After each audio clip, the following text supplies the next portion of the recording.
Hi, welcome back to another episode of SEO On-Air. I'm your host, Aaron, and today we have Pat Ahern, partner at Intergrowth. We talk about his earlier experiences before Intergrowth, how things have changed over the years, and some tips and tricks for aspiring entrepreneurs. I hope you enjoyed this episode. Could you maybe give us a little brief introduction into who exactly Pat Ahern is? I would describe myself as an entrepreneur and SEO at a very high level. So I started my career, I'd say back in like 2011, 2012, when I was still in school, really with a mixed focus on marketing from a really early stage, starting in 2012, which really quickly transitioned into SEO as kind of my main medium to work in, but also a really big focus in entrepreneurship. So for myself, I've spent the past 12, 14 years, I would say, trying and failing to start a lot of different businesses. I think I counted it out at one point, and it was somewhere between like 8 and 10 different ventures that I've tried and failed to start over time. So have, I would say, learned a lot from doing things incorrectly, learned from making a lot of painful mistakes, but have been able to, I would say, grow a lot in that manner. Back 6-7 years ago, actually, I guess that was 8 years ago now. So 8 years ago, helped start what is now Intergrowth, what I would refer to as an SEO-centric content marketing agency, which is really just a fancy way of saying we help early stage and up-and-coming businesses to scale exponentially through helping them write educational content for their site, building high-quality links to their site from the best website publishers on the internet, and then providing SEO consulting to fill in all the cracks to ensure that everything else we're doing on the content and link building front is aligned perfectly with other SEO best practices to help them scale exponentially. Right. So I would say a simplified way that I look at myself is a blend of an entrepreneur and a marketer who loves starting businesses, loves building process, and really uses marketing, specifically SEO, as the medium to help those businesses to succeed. Right. And kind of when you, let's say, were getting your foot through the door back in the early days, did you see yourself actually coming to this point? Or did you think maybe I could become an artist or a sports player? Did you see that digital marketing and entrepreneurship would be the final outcome? Oh man, great question. So I would say mostly no. Probably so up through my probably up through 8th grade, I was adamant that I was going to become a professional baseball player. I was in like pretty blind denial about that, especially considering I was not all that good at baseball, but loved the sport, spent, most of my free time doing that. I would say at some point in high school, I kind of stumbled into entrepreneurship. The quick story behind it is I was going to high school and started to notice during final exams in my sophomore year of high school. I started noticing that after final exams, there were just a lot of students in my class that would take their textbooks and would just throw them in the dumpster. And, I get it. It's like an emotional freedom type thing. Like, screw this book. I'm done with this. I never need to know this subject again. I probably was one of them as well. Definitely. And I think initially I probably joined them. And then I kind of had this, this moment of realization where I said, wait a second, 2 months, 3 months from now, I'm going to have to go online, probably to Amazon, and I'm going to have to buy, the textbook that is a year beyond this. So if I'm in algebra today, I'm going to need to buy the geometry or the calculus textbook next year. And I started reverse engineering and kind of saying, like, it seems like there's a big opportunity here. It seems like these books have a lot of value, maybe to people that are a year, 2 years, 3 years younger than me. So after final exams that year, I just started going dumpster diving. I just picked out all the textbooks that I could carry in my arms, took them on the subway home, and then went on Amazon and posted those, created a seller account on Amazon. This was back in 2008, maybe 2007. Created a seller account on Amazon, ended up posting all the books on there in what I claimed was acceptable condition, which was the lowest tier that Amazon would accept, and then started selling those books. And that summer, I think it was between $500 and $600, which, it's chump change right now, but to a sophomore in high school, that's huge money. That's Right. that's half a summer of working right there.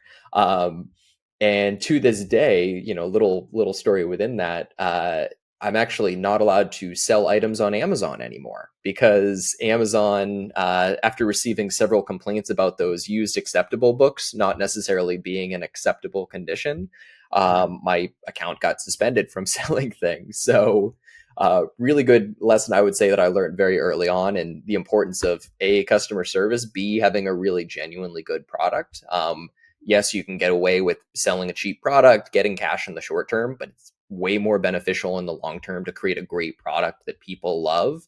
And ultimately, can drive repeat purchases down the road, or at the very least, not get you suspended from Amazon.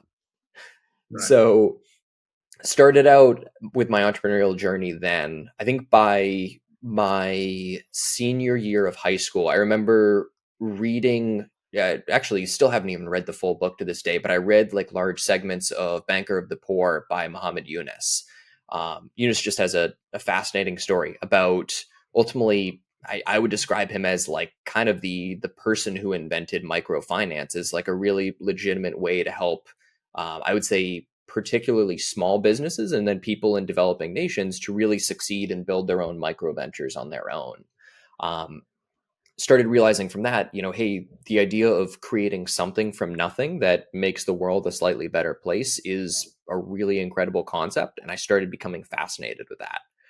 My whole focus from then more or less shifted to how can I build something great from nothing, and ultimately have it be something that over time really helps make the world a slightly better place.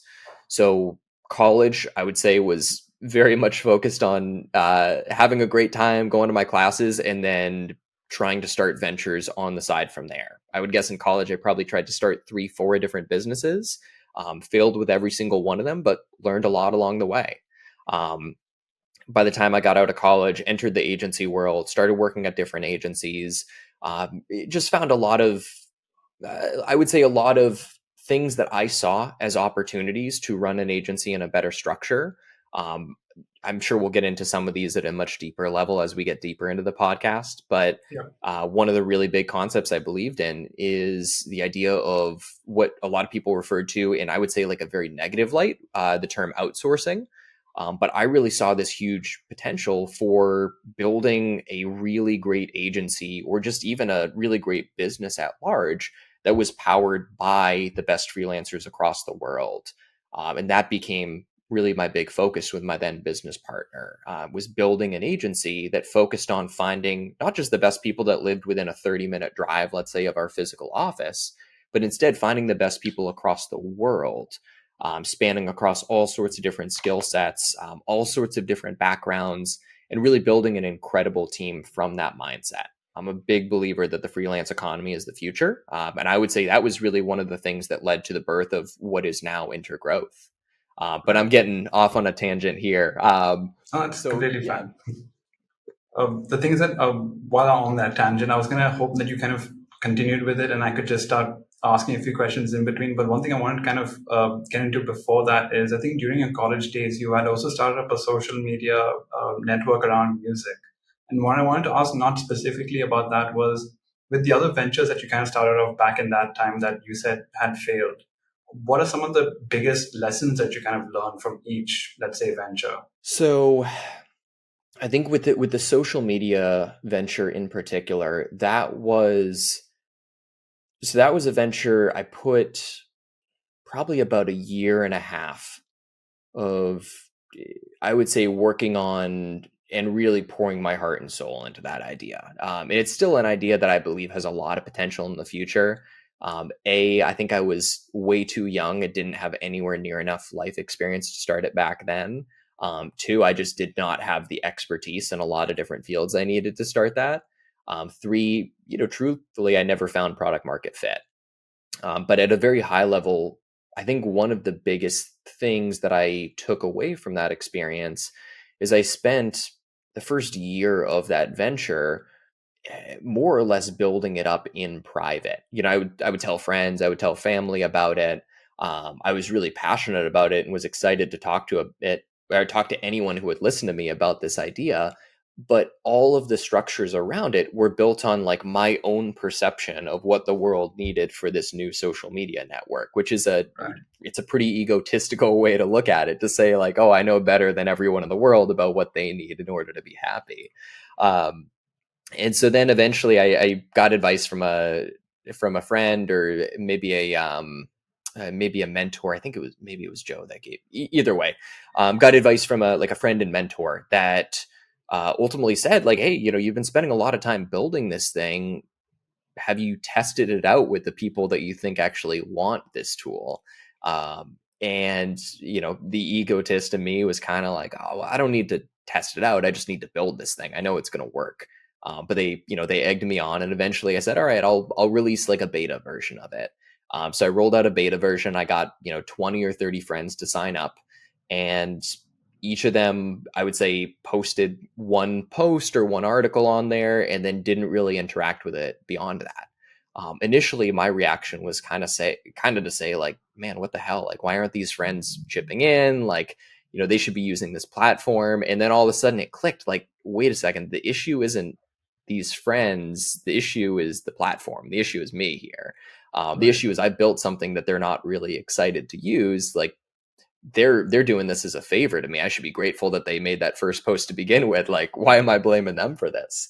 Right. So long-winded way of me saying, biggest takeaway I had from that is, before setting out to build something and putting a ton of resources into building this product or this service, try and sell it to 10 people. Try and get, $100 of revenue and guaranteed sales before you go out and ship this thing.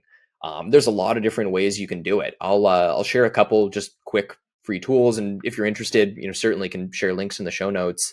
Carrd, CARRD, is a really powerful tool for building just simple one-page websites. I think I pay $50 a year, if even, to be able to upload, I think it's 20 websites at any given time.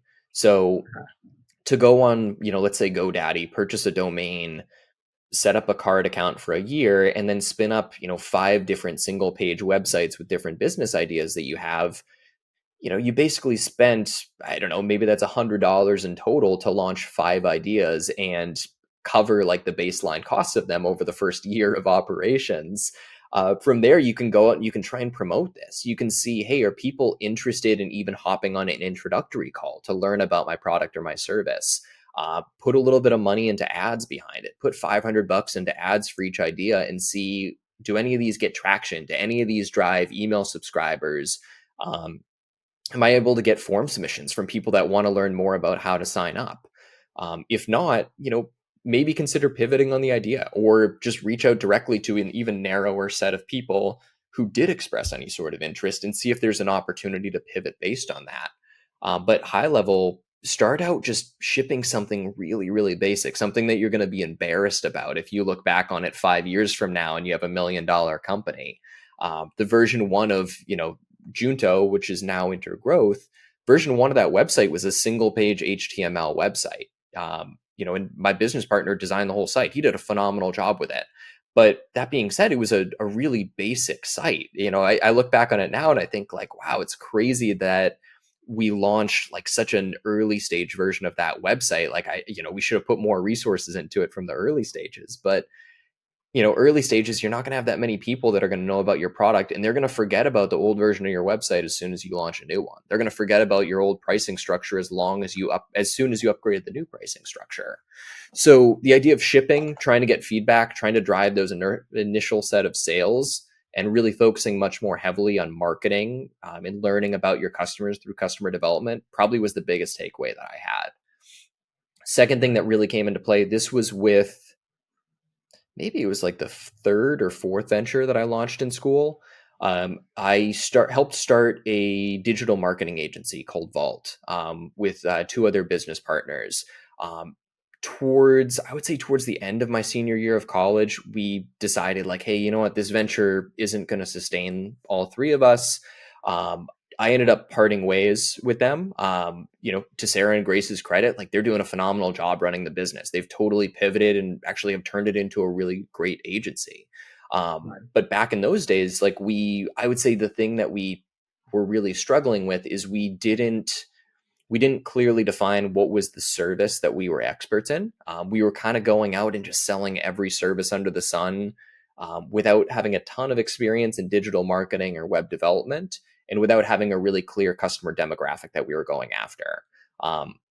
It was a great way to learn about the sales process. We got to pitch a couple projects probably for like $10,000, which back in those days was like a crazy sum to be pitching for like a business deal. Got to learn a ton about, how to do outreach, prospecting to try and find new clients, inbound marketing, got a really great start there as well. But ultimately, I would say the reason that venture failed initially is we just didn't have a clear positioning of what we were experts at. Instead of trying to sell one or two things exceptionally well, we tried to sell everything. And when you sell everything to everyone, you're not differentiating yourself, and it's really hard to actually drive revenue for your business. So another really important lesson that came out of that was, I guess I would just say, having a much narrower niche that you're going after, whether it is picking like one very specific segment of the market, or whether it's saying, in the service leg, hey, we offer like one or two very niche services, and we're only going to offer those things. From there, as you perfect those elements, then you can start expanding and looking into other realms as well. But narrow focus is going to drive way better results in the long term if you start out there in the short term. All right. I kind of wanted to say this a little bit earlier, but it's very funny that you casually threw out that you started 3 to 4 business ventures in high school. Because I think back in high school, I was still trying to figure out what I'm having for breakfast and how do I actually have a routine and schedule. And you're just like, oh, I was doing my 3rd or 4th business around then. So I think people should know that is an accomplishment, and you should get the credit for that. So that is like a great thing to start off with. But when you had mentioned that you kind of narrowed down into the services, did you feel like later on, let's say 5 to 6 years after Intergrowth had kind of got its foot on the ground, do you feel like those services can be brought back again? Or do you feel like niching down to these particular services is just the way to go and carry on from there? Good question. Well, I was going to say thank you for the kind words. I would say in high school, I was pretty clueless for most of my time in high school. I would joke that I was kind of in that caveman mentality of, would get home from school, would grunt at my parents instead of like having a real conversation with them. I think, with the dumpster diving venture, I never thought of it as starting a business. It was just, here's something interesting I can do to make money this summer, and I don't have a summer job, so let's see what happens here.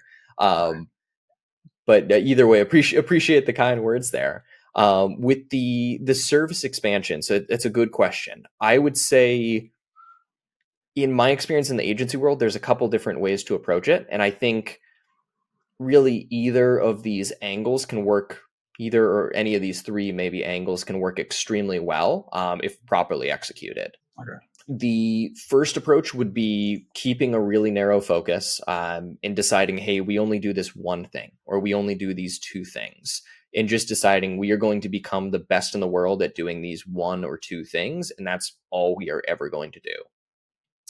The second would be, I would say, taking that I guess maybe one step in terms of broadening services would be saying, hey, we do this one thing or these two things. We only do it for this one customer segment. And then from there, the big opportunity in terms of expansion is to say, okay, we do these one or these two things for this one customer segment. Now we're seeing a lot of these customers are reaching out to us and saying, hey, we really want X, Y, and Z. You guys do great work on these fronts. Can you help us out with these other fronts? And over time, starting to gradually add these other services that also help out this customer segment that you're becoming an expert in. Big benefit there, as you're developing more expertise about the client's industry or the industry of all these clients that you're working with, you can really become this strategic advisor that certainly offers all these different services, but largely becomes a type of partner that clients work with because they know that you're an expert in the field that has a lot of unique perspectives based on working with similar businesses to themselves. That is also a really great way to approach it. The third angle is going what I would refer to as like the full service agency route, which is just deciding, hey, today we only offer these one or two things. Down the road, we're going to offer 10 different things, and we're going to really focus on expanding our service horizon. I would say I am generally most skeptical about the third approach. Where I've seen that work really well is at A, larger agencies, or B, small, medium-sized agencies that will develop a lot of like strategic partnerships, particularly with white label experts. So for us, we are currently in, I would say, grouping one of we do these like one or two things exceptionally well. Over time, what I would like to do is to do a better job of saying, hey, we do these one or two things exceptionally well, but we only do it for this one industry vertical without fully going into grouping two of saying, hey, we're going to offer all these additional services. So actually, in our case, we're really looking towards narrowing down our focus and ultimately becoming even more specialized in a narrower field. Right. But where I've seen it work really well with that grouping three, the full service agency model, is when agencies are cognizant of the fact that they are great strategic advisors, and then they look to all sorts of other subject matter experts that they can white label services with to ultimately be like the deep subject matter expert that can help them to fulfill that specific strategy. So I think a really great way to approach this is if you approach your business from almost like a fractional chief marketing officer type model, where maybe you are a CMO with 10, 20, 30 years of experience. You hire a couple, let's say, account managers or project managers that you work with, and then you have, let's say, a team of 5 different agencies. One specializes in web development, one specializes in content creation, one specializes in email marketing, so on and so forth. And you ultimately house everything under the one roof. So the client pays the singular invoice to your business, and then you work with these other fulfillment partners that help you to ensure quality of services. Where I think it's really tough to do that full service model is if you decide that you're going to fulfill all those services in-house. Being a team that is experts in email marketing, social media management, pay-per-click advertising, SEO, web development, that is a lot of different areas of expertise. And unless you have like dedicated sales reps that are really good at pitching each of those services, it can be really hard to sell clients on those deals. B, keeping those in-house subject matter experts that can really speak to those areas and can lead the charge in branding your company, your agency as experts in those areas is really difficult to do as well. So yeah, high level, I would say either keeping a super narrow focus, focusing on one or two services, and maybe even taking it a step further and narrowing down to one or two verticals. Two, deciding, hey, we are going to focus on all these services, but we're only going to do it for one narrow customer demographic. Or three, going the route of saying, hey, we're going to offer every service to every client, but we're really going to succeed by handing off quite a bit of that fulfillment work and quite a bit of that strategy work to like specialized agencies that we're going to partner with to fulfill those services more successfully. And our real service is going to be that we're a strategic advisor that helps clients kind of decide where to allocate budget and helps them think at a much broader sense about how to approach marketing, customer acquisition. In general, if I'm one who kind of wants to start off, I have the capital for it, I just have no idea where to put in this money. What are some questions I should ask myself, or what are some things I should know beforehand before actually doing the investment side? So just to clarify, so you're approaching it from a VC angle. You have cash, you're trying to find good ventures to invest in. Right. And I've come to you to kind of understand what are some things I should keep in mind while investing. What I think I would start out doing is I would start by trying to understand like your background. In particular, do you have specific industries or specific subject areas that you have a really strong background in? I'd assume, you have cash right now. So I'd assume that you've probably done something in your career to, drive really great results. You've probably had some sort of success metrics that you've driven. So I'd imagine there's quite a bit of expertise that's come within that. I have very rich parents. Does that change anything, or? Yeah, make it much more challenging on me. Right. So I'm a nepo baby who's got the money but zero experience, zero knowledge. I just got money to throw, and I needed a little bit of help to at least get me the right direction to throw it in. I would look at it in a couple different angles. I would say, hey, if you're looking at it as, hey, I need to dish out this money ASAP. Like I want to start earning a return on this money. My advice would be put at least a large chunk of that money in just boring ass like Vanguard S&P 500 index funds. Plan on keeping it in there in the next 2 to 3 years. you can pretty safely assume that, hey, on average, it's going to go up 8 to 10% a year. You account for inflation, maybe that ends up being like a 5 to 8% gain annually. Then what I would say from there is try and find one specific area that you are going to focus on learning as much as you possibly can about.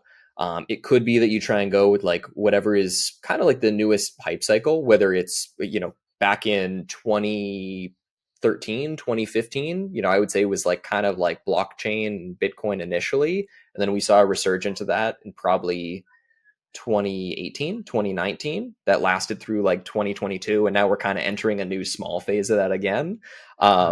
Could be NFTs, which were like one of the, we'll say niches of that particular blockchain phenomenon. It could be 3D printing. Right now, I would say AI is the next big hype cycle. So it could be looking into one of those hype elements that you're really interested in and just starting to read up and become as much of an expert as you possibly can over the next 6 months. Grouping two would be picking more so like a broader industry or a broader customer segment that you're going to focus on learning everything possible about.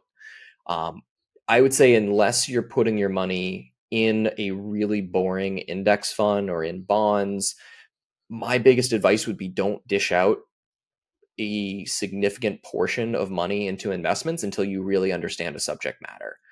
So if you were to say like, hey, I'm really interested in, in online retail, I'm really interested in e-commerce, I'd say, great, subscribe to the Shopify blog, subscribe to, every publication you can find about e-commerce, read every single one of those articles, and come back to me in 6 months when you can answer a lot of really complex questions that I have for you about the e-commerce industry, and B, come to me with ideas for like 3 different potential products that you think are totally lacking in the market and are not serving customer needs. If you were to say like, hey, I really like that idea of investing in, Vanguard index funds or just in, some other type of index funds. I have my money in ETFs right now, but I really think that this particular investing opportunity is really lacking. Like there's a total lack of information. Maybe the tools are really bad for this. I think there's a huge opportunity for early stage investors who fall into this particular demographic to really have a new tool there. I'd say great. And then I would, try and grill you with as many questions as I could, try and assess, is there a market opportunity there? But I would say first thing to really start out with is trying to learn as much as you possibly can about like one specific niche that you're really interested in diving into before deciding you're going to put a bunch of money in there. If you were to say like, hey, I have X dollars and I want to put 1% of this into investments, it's play money to me. I don't really care about the outcome. I just think it'll be fun. I'd say, okay, one thing you could look into is look into the newest hype cycle. And look to see if there are a couple companies that are trying to raise, angel funding rounds right now. Maybe they're looking for $50,000. See if you can put money, or see if you can hop on a call with the founders of maybe 10 of those companies and see if you can put a small amount of budget into each of them to try and learn more about the industry and hope that one out of those 10 or one out of those 20 investments ends up panning out in the long term. But yeah, I guess I would say, rambling aside, my general advice there would be not to dish out a bunch of money until you really have a strong understanding of that particular industry or that in particular that individual business or businesses that you're planning on investing in. One thing I have to kind of clear up is I don't consider any of this rambling. I do feel like this is kind of like the most comprehensive answer that I can get. So I'm more than happy to just keep quiet and just listen again and again. Oh man, well, thank you. What if I flip the script where now you are the VC and I am a company? What do I need to do to prepare myself to, let's say, be bought by someone else, or to make myself more presentable for other investors to kind of put their money here? Great question. And we can be specific about this. We can take Intergrowth, let's say, for an example. So, how to approach that? So I've been, I would say, fortunate to work with a few businesses that have been acquired. I would say I've been involved to like the smallest degree in what that acquisition process looks like. What I can say is a really good way to approach it. Best way to approach any sort of like external funding, whether it's, raising a seed round, whether it's raising a Series A, whether it's looking into an acquisition or a merger, the best way you can approach it is not from a position of desperation. So for me, like I've had the most success bootstrapping businesses. Intergrowth entirely bootstrapped. Myself and my then business partner started it from the ground up while we were working a full-time job. And for us, we spent the first probably 6 months running the business, just working like nights and weekends after, normal work hours. Then I think we spent another 3 to 6 months after that when we went into it full time, not paying ourselves a salary because we couldn't afford it. We wanted to build up the savings for the company. Beyond that, we were the lowest paid people on the team for another 12 months. That gave us kind of that position of strength to have a savings account that we were able to build up in case we had a couple rough months. We reached a point of profitability. We were really fortunate to be profitable, I think, within the first 12 months of running it full time. And that gave us a position of strength. So, from there, let's say that we had decided to go the acquisition route or go the funding route, 2 years into the business, we would have had that luxury of, if we met with a VC, they expressed interest in investing in us, but they were looking for, valuation, like a low valuation multiple, or they were looking for significantly more equity than we were comfortable with. We would have been able to say like, hey, no, we're not interested. Like, we're profitable. We'll be fine without you. We'll keep on searching. Much easier said than done. But if you're planning on raising, any sort of VC round, or you're looking for any sort of exit, I would really push to approach it, make your business as strong as possible beforehand. If you have the luxury of cutting down on your salary in the months ahead of time, if you're thinking of launching a business in the next 12 months, focus on building up your savings account and living on as little budget as possible so that you're able to build up that safety net for the company and buy yourself a longer burn rate until you would actually need to take on any sort of funding. Beyond that, I don't think I could offer too much advice about the best way to get in touch with like investors or potential acquirers. What my experience has been is that in difficult market cycles, investors or potential acquirers have reached out to us and have said, hey, we're interested in starting a conversation about what it would look like to buy you. My theory is that those outreach emails tend to more so happen without a whole lot of research going into them, and it's more so just casting a really wide net during times when the market isn't great because businesses think they can get a much lower valuation multiple and can find some founders that might be desperate. But look to sell high level. I'd say look to sell from a point of strength, look to take on investors from a point of strength, and make sure that you're approaching it from that angle, that you have zero hesitations with walking away from the deal if it's unfavorable terms. When you had said the opportunities, or at least the choosing that route, what would be then a situation where it's better to go for the VC route, and are there situations where it's just better to continue on your own? For me, I'm biased in favor of bootstrapping just because it's worked really well for me over time. It's talking to a lot of founders that, or like friends, colleagues that have taken on funding rounds. The sense I get is that working with outside investors can add a lot of stress to the equation. There's other parties that you're accountable to that certainly are going to in many ways help you to build a stronger business, but can also incorporate a lot of stress, can force you to live maybe not necessarily the life that you're hoping for. I would say the bootstrapping route, the big benefit you get with that is, you and any business partners you decide to work with have 100% ownership of the business. If you reach a certain revenue milestone and you have good margins, you can say, hey, we're totally happy with this business size. We're just going to kind of coast from here. We're just going to really focus on maintaining rather than growing our market share. We have a good slice of the market. We have a happy customer base. We're totally content. Let's keep things where they are. VC route, you're looking at a scenario where the VCs are going to want their money back plus a very significant return, assuming you're one of the really limited businesses that's going to work out for them. The number that I've heard is, VCs are looking for 1 out of every 20 businesses they invest in to generate a 100x return. And they're kind of indifferent to most of the other businesses. So if you're building a really successful business, the VC's at a point where they've seen a 10x return, great, you're 1/10 of the way to the growth trajectory that they're looking for you to achieve. There's very high likelihood they're going to be pushing for you to grow faster, boost your margins, and eventually have an exit, whether that's, selling the business, whether that's having an IPO, whether it's, merging with a much larger firm. So where I see the VC route being really beneficial is if it's the type of venture that you either A, need a really significant capital contribution in order to build, let's say, the product, whether that's like a physical product, whether that's the software. And without that contribution, it wouldn't be possible to build even a good version, let's say, of it that's going to satisfy any sort of user needs. Right. Second element that would come into play is if you're operating in a space that has a really large moat around it. So, this will probably fall into grouping one as well. But let's say that you set out and you decide, hey, I'm frustrated with the quality of Google search results. I really want to build the next search engine. That's great. You're now going up against a $2 trillion company.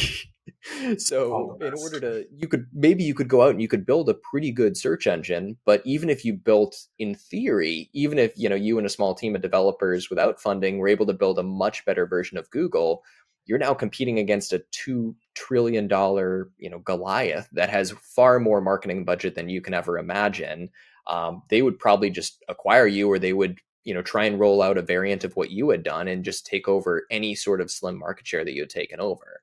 So if you were to say, hey, we really need to, we really want to build like this new search engine, you're probably going to need a massive, massive capital injection. And you could take the approach of saying, hey, we're going to bootstrap. And I would say fact check me on this one, listeners. I'm pretty sure Ahrefs has not taken on any external funding. If they have, bear with let's say a broken example. But Ahrefs started rolling out their own search engine called Yep. I've tested it out to a really small degree. I wouldn't say I've tested it out enough that I could give honest and fair feedback on the quality of their search engine. But my understanding is that Ahrefs, first of all, built a really great SEO software. But my understanding is then they took quite a bit of the earnings from that software and funneled that into investments for the search engine. So it's almost like they became their own VC after, a decade of building out this really great tool. But if you're operating, let's say, in a manner where there's a really big market opportunity, you want to take over a huge part of the market, you're going to need serious cash to outrank some of the big competitors and take over market share. And you want to do so in a very quick timeline, then I would say VC is a great route to go. I'm glad we kind of had that discourse where there are options to take, and it's not really you are stuck in one situation and you have to follow this one thing. There are the other options where you can still go the route or kind of believe in yourself and bootstrap it all the way. Definitely. Yeah, there's a million great ways to build a really phenomenal business. I'd say the biggest thing just to keep in mind is long-term, like, what do you want to be doing with this business? Do you want to exit within 5, 10, 15 years? Or are you trying to build a lifestyle business that is going to, hopefully, if everything goes extremely well, allow you to work like 20 to 40 hours a week, take home a really great pay, and have really great work-life balance, be able to take a month of vacation here and there. There's no right, wrong answer. It's really just about personal preference, what aligns best with your goals. So if you had 2 minutes to kind of promote yourself and Intergrowth, this would be your time to do that. Oh, man. Well, thank you. So I would say really quick spiel for Intergrowth. So our team really focuses on doing 3 things. 1, we create badass content to help your business rank in Google and ultimately educate your consumers on what your business does. 2, we build links from the highest quality sites on the internet so that your content is better able to rank and able to rank in a much faster timeline. 3, we provide SEO consulting, really just to give you better understanding of how that content and links are working together to scale your business and ultimately ensure that all the other, call it SEO details, are incorporated into everything that we're doing there so that we're covering all the bases of growing your business. What I would like to say is, Intergrowth, it's a tool it's a service that helps you to acquire more customers on autopilot. Reach out to me if you'd like to learn more. Happy to do a free SEO consultation. We can talk through it, see if SEO is a good investment for your business. Best way to reach me is probably via email. You can reach me at pat@intergrowth.com. Otherwise, you're welcome to check me out on LinkedIn, message me there, and we can connect on there. You'll just find me on there. It's listed under Pat Ahern. I'm the guy based in Stockholm, Sweden. But I'll hand over the mic back to you. Thanks, Aaron. One more thing, where can people find Intergrowth? So I would say if you go to intergrowth.com, check out our blog section. We try to put together all sorts of just resources to help businesses that either want to learn more about industry trends or want to take the do it yourself approach to growing your business through SEO, content marketing, even just digital marketing at large. We invest a lot of resources to putting out the best content we can. We definitely encourage you to subscribe to our newsletter. We send out one email a month that highlights the top 2 stories that we've created over the past month, so that you get to avoid all the fluff and you really only get the best stuff as soon as it's released. I think that should be about it then. One thing I wanted to say was thanks a lot for this. I feel like for a lot of conversations that I've had, I am learning a lot. I'm always, I think, learning with every podcast episode, but I feel like this one, I didn't have to actually learn in a way. I felt like you would, by the way you were talking, it just kind of got into my head and I was like, fair enough. I don't really have to put much thought into it. Now I kind of know. So I want to thank you for that too. Kind of made it in very bite-sized kind of information. Again, you might feel it was rambling, but I thought it was amazing how you could just pretty much clean up every topic and cover every nook and cranny. So I'm glad that you did that, and I'm glad we had you on the call. And I do hope we can get you for the next episode as well. But Aaron, it was my pleasure. Thank you for having me on. Yeah, I'm thrilled that we'll be doing another podcast. We'll get way deeper into SEO in that next one. That'll be a blast. Thanks for watching that episode. I hope you enjoyed. For more videos like this, make sure you like and subscribe.